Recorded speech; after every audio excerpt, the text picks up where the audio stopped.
성경 말씀 보겠습니다. 성경 말씀은 신약성경 누가복음 제2장 4절에서 14절입니다.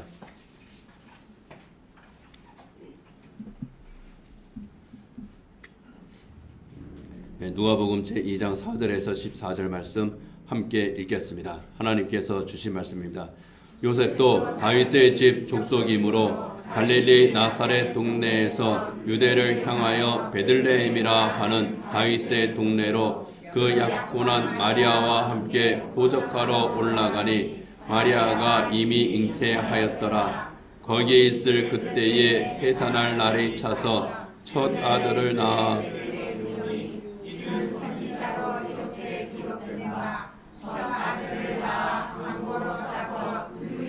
했으니 여관에 있을 곳이 없음이러라.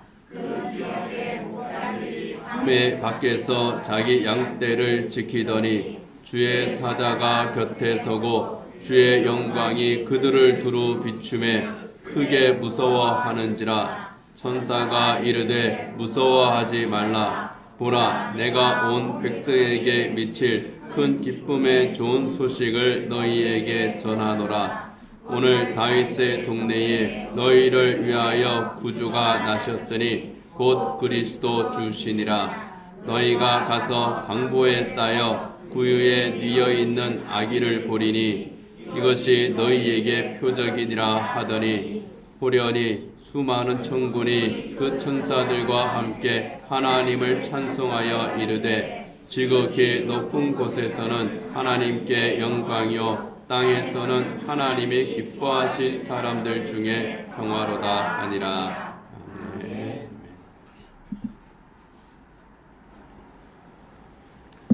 제1차 세계대전이 한창이던 1914년에 일어난 일입니다.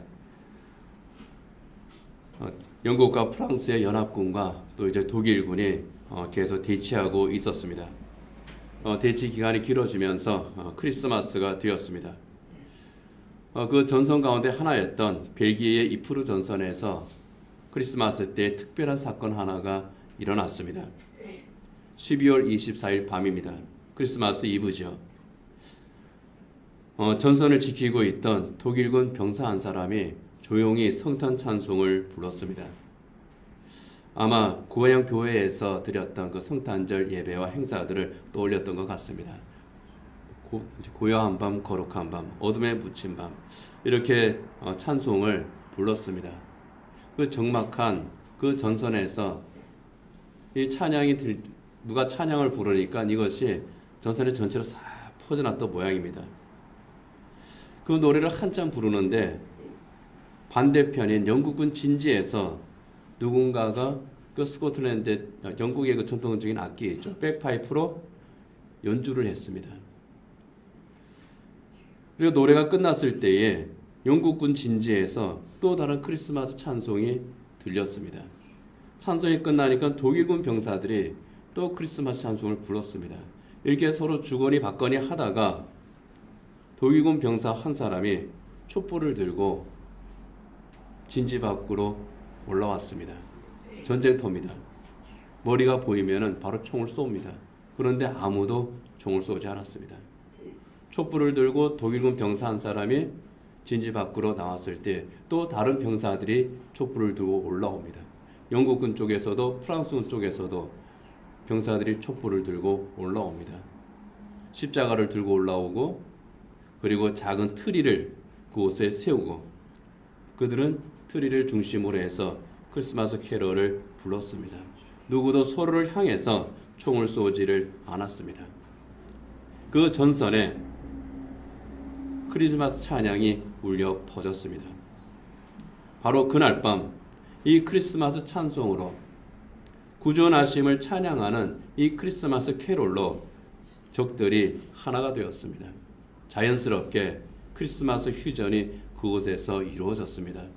함께 찬양한 이 병사들은 어제는 비록 적이었지만 바로 지금 이 순간만큼은 모두 다 하나님의 자녀들이었습니다.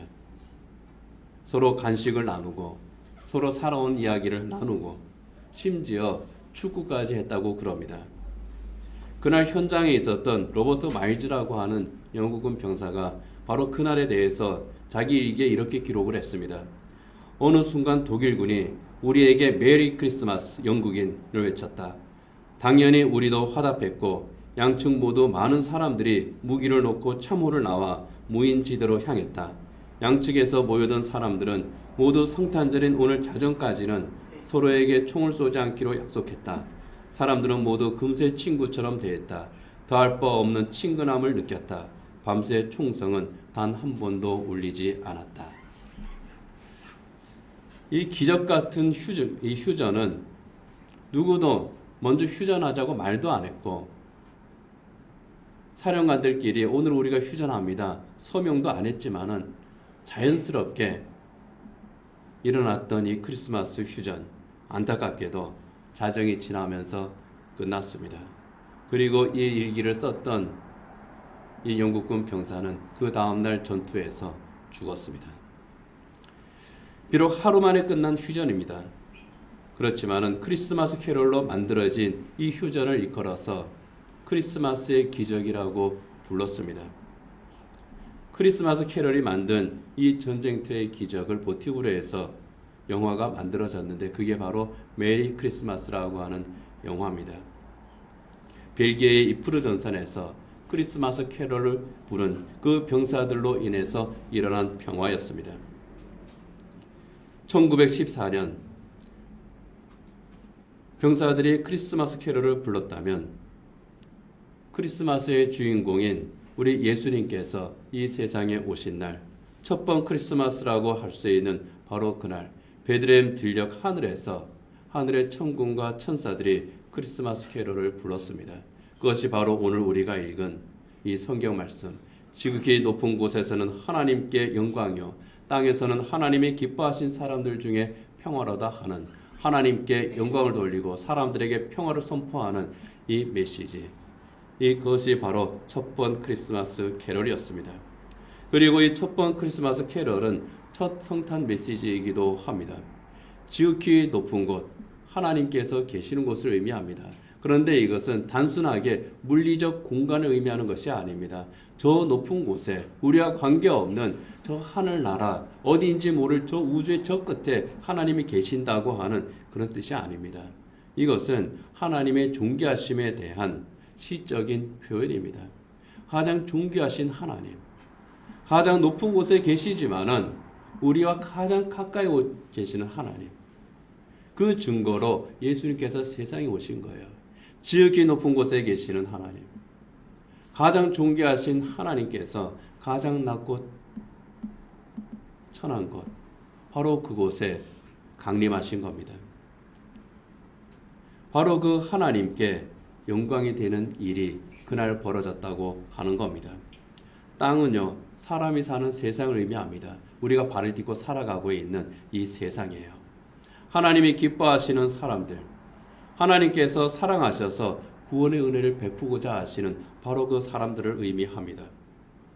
그리고 그들에게 주시는 평화, 구원받은 하나님의 새 사람들에게 주시는 하나님의 선물입니다. 이 평화는, 하나님께서 주신 이 평화의 선물은 하나님 나라에서 완전하게 누리는 그 평화를 의미합니다. 처음에 말씀드렸던 이프르 전선에서 일어났던 정말 그 기적 같은 평화, 정말 우리를 뭉클하게 하고 감동시키는 평화지만 안타깝게도 그 평화는 일시적인 평화입니다. 불완전한 평화입니다. 하지만 예수님께서 우리에게 주시는, 하나님께서 선물로 주시는 이 평화는 영원하고 참된 평화입니다. 이것이 성탄절의 의미입니다. 이 평화를 주기 위해서 예수님께서 인카네이션 하신 날, 성육신 하신 이날, 우리는 바로 우리 주님께서 오시면서 주시는 이 선물의 귀한 가치를 생각하면서 오늘 성탄절 예배를 함께 드리기를 원합니다.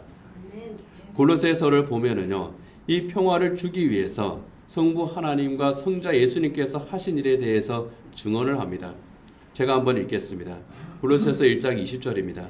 그의 십자가의 피로 화평을 이루사 만물 곧 땅에 있는 것들이나 하늘에 있는 것들이 그로 말미암아 자기와 화목하게 되기를 기뻐하심이라. 그의 십자가의 피로, 예수님의 십자가의 피로 화평을 이루시겠다는 겁니다. 하나님이 기뻐하시는 사람들 중에 평화로다 하고 찬양을 하면서 주신 그 메시지를 이루기 위해서 십자가의 피를 흘리셨다는 겁니다. 그렇게 함으로써 사람들끼리만 평화하는 것이 아니라 자기와 화목하게 되기를, 하나님과 화목하게 되기를 하나님께서는 원하셨고 그 일을 이루셨고 예수님께서는 순종하셨다고 하는 겁니다. 사실 이것은 하나님께서 천지를 창조하실 때에 가지셨던 목적입니다. 인간에게 주셨던 선물이었습니다. 그러나 아담과 하와의 범죄로 말미암아 이것이 깨졌죠. 죄가 세상에 들어왔습니다. 사람들은 죄 아래 살게 되었고 죄의 종이 되었습니다. 그 결과 평화가 깨어집니다. 하나님과 사람 사이의 평화가 깨어졌습니다. 사람과 사람 사이의 평화가 깨어졌습니다. 사람과 자연 사이의 평화가 깨어졌습니다. 서로 싸우게 되었습니다. 사도 바울은 그 결과를 일컬어서 이렇게 깨어진 관계 속에서 살고 있는 이 인간을 일컬어서 곤고한 사람이라고 표현했습니다. 로마서 7장 24절에 보면은요, 사도 바울은 이렇게 절규합니다. 오라 나는 곤고한 사람이로다. 이 사망의 몸에서 누가 나를 건져내랴. 오라 나는 곤고한 사람이로다. 이 곤고한 사람이라고 하는 것은요, 비참한 처지에 있는 사람이다, 그런 뜻입니다. 오라 나는 비참한 처지가 되었도다. 무엇이 비참합니까? 죄 아래에 있는, 죄의 영향을 받는 그 모습이 바로 비참하다. 하나님과의 깨어진 관계 속에서 살고 있는 그 인간의 모습이 비참하다는 겁니다. 그것이 공고한 겁니다. 이처럼 죄로 말미암아 비참한 처지에 있는 이 인류를 구원하시기 위해서, 그리고 구원하셔서 깨어진 평화를 회복시켜 주시기 위해서 우리 예수님께서 세상에 오신 겁니다. 십자가의 길을 가신 겁니다. 하나님의 사랑으로 우리는 구원의 은혜를 입었습니다. 우리는 예수님으로 말미암아 참된 평화를 누리게 되었습니다. 그렇지만은 우리 주님께서는 바로 그것 때문에 십자가의 길을 가신 겁니다. 그래서 우리 주님께서 이 세상에 오신, 비록 하늘의 천과 천사들은 찬송을 했고, 그리고 크리스마스 캐롤을 부를 때에 평화가 그곳에 임했지만은 우리 주님께서는 고난의 길을, 바로 그 평화를 위해서 고난의 길을 시작하셨다고 하는 겁니다. 누가복음은, 오늘 우리가 했던 누가복음은 그 예수님께서 이 세상에 오실 때 태어나셨을 그때의 상황에 대해서 참 자세하게 묘사를 합니다. 우리가 익히 들어서 잘 알고 있는 그런 내용들이죠. 호적을 하기 위해서 예수님의 육신의 부모 요셉과 마리아가 베들레헴을 찾았습니다. 그때는 공교롭게도 마리아가 이미 만삭이었던 때입니다. 성령으로 잉태한 이 마리아가 만삭이 되었고 곧 출산을 앞두고 있었습니다. 그렇지만 가지 않을 수가 없었습니다. 호적을 반드시 해야 되기 때문이었습니다. 그들이 찾아간 베들레헴은 사실 요셉의 고향입니다. 그러나 이 요셉과 마리아처럼 호적을 하기 위해서 또는 다른 목적으로 베들레헴을 찾은 사람들이 무척 많았던 모양입니다. 용암방을 구하기가 어려웠습니다. 요셉과 마리아는 겨우 방을 하나 구했습니다. 그것은 사람들이 머무는 그런 방이 아니라 짐승과 사람이 같이 거주해야 되는 그런 구조로 되어 있는 그런 방이었습니다. 그 당시 베들레헴에 있는 그 주택을 복원한 것을 보면은요, 약간 그 동굴 비슷한 형태로 집을 지었던 것을 봅니다. 그래서 아래층은 우리나라로 하면은 그 외양간하고 그 다음에 이제 사람이 이렇게 좀 쉴 수 있는 공간하고 뭐 부엌하고 이런 것들이 있고, 그 2층에는 사람들이 이제 사는 방 또는 손님들에게 주는 게스트하우스 뭐 비슷한 그러한 그 방들이 있는, 뭐 건넌방 그런 것들이 있는 그런 구조로 되어 있었습니다. 그래서 예수님께서 태어나신 곳은 바로 그 일반적인 베들레헴 가구의 그 집의 그 1층, 그 외양간과 뭐 사람이 잠깐 쉴 수 있는 살 수 있는 공간은 아니에요. 바로 그곳에 요셉과 마리아가 겨우 하나 그 공간이라도 구했고 그곳에서 아기를 낳았고, 그리고 그 후에 태어난 아기 예수님을 뉘었다 하는 겁니다. 방을 구하지 못한 요셉과 마리아는 외양간과 같은 그런 곳에서 해산을 해야만 했고 또 태어난 아기 예수님은 구유에 누일 수밖에 없었다고 하는 것이 예수님께서 태어나실 때 그때의 현실이었습니다. 우리는 이 구유 그러면 이제 베들레헴 말구유 그렇게 딱 인이 박혀 있어서 아 말구유인가 보다 그러는데 그 당시에 말구유가 있는 집은 부잣집입니다. 일반적인 유대인들 또 이제 베들레헴이든지 뭐 어딘지 마찬가지입니다. 일반적인 유대인 가정에 있는 그 구유는 구유가 뭔지 모르죠? 알아요?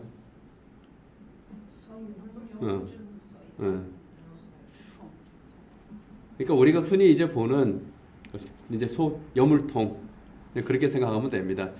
우리나라는 보통 나무를 깎아서 그걸 만들죠. 근데 이제 그쪽 베들레헴 지역에서는 돌을 이렇게 이제 파서 그걸 만들었다 그래요. 그래서 물도 이제 담아주고 또 이제 여물도 담아주고 이제 그럽니다. 뭐 아기를 이렇게 누일 수 있기에는 딱 적당한 크기였을 것 같기도 합니다. 일반적으로 이 구유는 그리고 집안에서 키우는 그 가축들은 소나 나귀였다고 그럽니다. 소나 나귀를 집안에서 키웠고 그리고 그들에게 주는 여물통이었으니까 말구유라고 하기보다는 이게 말이 좀 될까 그럼 모르겠어요. 소구유, 나귀구유 뭐 그렇게 표현하면은 더 정확할 것 같아요. 그러나 여물통이라고 생각하면은 제일 정확합니다.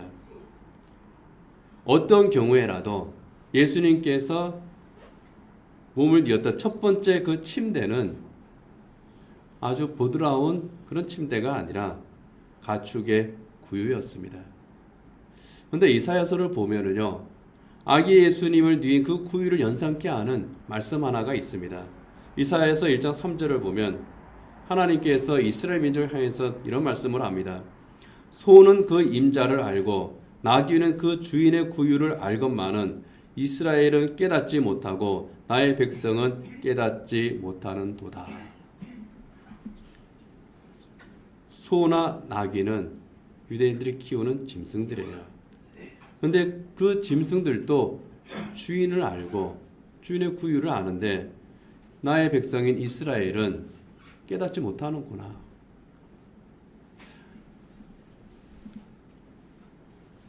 하나님께서 하나님의 아들이 하나님의 백성을 찾아서 오셨는데 정작 하나님의 백성들은 알지도 못하고 깨닫지도 못했던 예수님이 태어나셨던 그 당시의 정황과 참 비슷합니다. 짐승은 아는데 사람들은 몰라요. 이사야서 1장 3절에 그 소와 나귀에 대해서 이제 교부 신학자들이 하는 분들이 있습니다. 중세 신학자들인데요. 그분들은 여기에 나오는 소는 유대인을 상징하고 나귀는 이방인을 상징한다. 그렇게 해석을 했습니다. 그래서 예수님께서 몸을 뉘신 그 구유는 모든 인류, 그러니까 유대인과 이방인 모두를 구원하기 위해서 예수님께서 세상에 오신 우주적인 사건을 의미한다. 뭐 그렇게 또 이제 주석을 했습니다. 참 거창하게 의미를 부여를 합니다.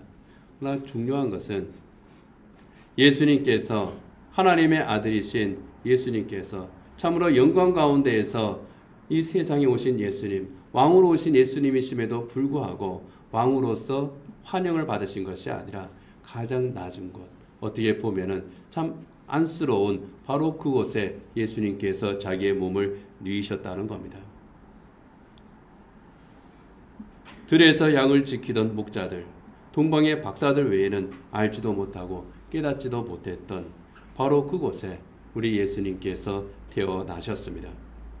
예수님께서는 태어나실 때부터 그렇게 고난을 당하셨고 영광을 받기는커녕 동방 박사들이 경배한 후에는 이집트로 피난길을 올라야 했습니다. 그리고 그 생애 동안 십자가의 길을 가셔야 했습니다. 주님의 삶에 인간적인 평안은 없었습니다. 마태복음 8장 20절에 보면은 예수님께서 자기의 형편에 대해서 이런 말씀을 합니다. 예수님을 따르겠다고 하는 제자가 되겠다는 사람들에게 이런 말씀을 합니다. 여우도 굴이 있고 공중의 새도 거처가 있으되 인자는 머리 둘 곳이 없다. 하나님의 아들이신데, 구주이신데, 모든 권능을 가지신 분이신데 나는 머리 둘 곳도 없다. 예수님의 이 고난의 삶에 대한 묘사입니다. 그러나 그것을 개의치 않으셨죠. 히브리서 12장 2절에 보면은 이 주님에 대해서, 고통을 참으신 주님에 대해서 이렇게 소개를 합니다. 그는 그 앞에 있는 기쁨을 위하여 십자가를 참으사 부끄러움을 개의치 아니하시더니 하나님 보좌 우편에 앉으셨느니라. 십자가의 부끄러움만 개의치 않으신 게 아니라 그 이후에 그 몸이 뉘시는 것도 개의치 않으신 것이 우리 주님이셨다고 하는 겁니다. 우리에게 참되고 영원한 평화를 선물로 주기 위해서 머리 둘 곳도 없이 고난의 길을 가신 우리 예수님이십니다. 하지만 기꺼이 그 길을 가셨던 주님. 성탄절에 우리는 이것을 다시 한번 새겨야 되겠습니다. 그리고 그 주님을 우리가 다시 바라보고 다시 주님 앞에 나아가고 다시 주님과 함께 동행하고 다시 주님께서 주신 참으로 이 참되고 영원한 평화, 이 샬롬을 우리는 잃지 말아야 되겠습니다. 이프로 전선에서 일어났던 크리스마스 캐롤을 부르면서 일어났던 크리스마스의 기적은 하루 만에 끝났습니다. 그 크리스마스 기적을 누렸던 그 병사는 그 다음날 죽을 수밖에 없었습니다. 하지만 첫 번 크리스마스의 기적은 영원합니다. 이 영원하고 참된 평화가 우리에게 있습니다. 이것을 우리에게 주신 주님. 세상이 알 수도 없고 줄 수도 없는 이 참되고 영원한 평화 빼앗기지 말아야 되겠습니다. 간직해야 되겠습니다. 잃지 말아야 되겠습니다. 그리고 이 놀라운 은혜를 전하고 또 나누면서 살아가는 저 여러분 되기를 원합니다. 기도하겠습니다. 우리에게 참되고 영원한 평화를 주기 위해서 우리 주님께서 사람의 몸으로 세상에 오셨습니다. 성도들의 그 연약한 육신에 평화를 허락하시고 성도들의 부족한 삶에 평화를 허락하시고 성도들의 눈물에 평화의 웃음을 허락하시고 지친 영혼의 회복의 평화를 또한 허락하여 주시어서 주님으로 말미암은 참된 샬롬을 누리며 살아가는 우리 사랑하는 성도들 되게 하여 주시옵소서. 하나님, 성도를 통하여 영광 받으시고 성도들에게 주신 이 평화가 우리 안에서 늘 넘쳐나게 하여 주시옵소서. 예수님 이름으로 기도드립니다. 아멘.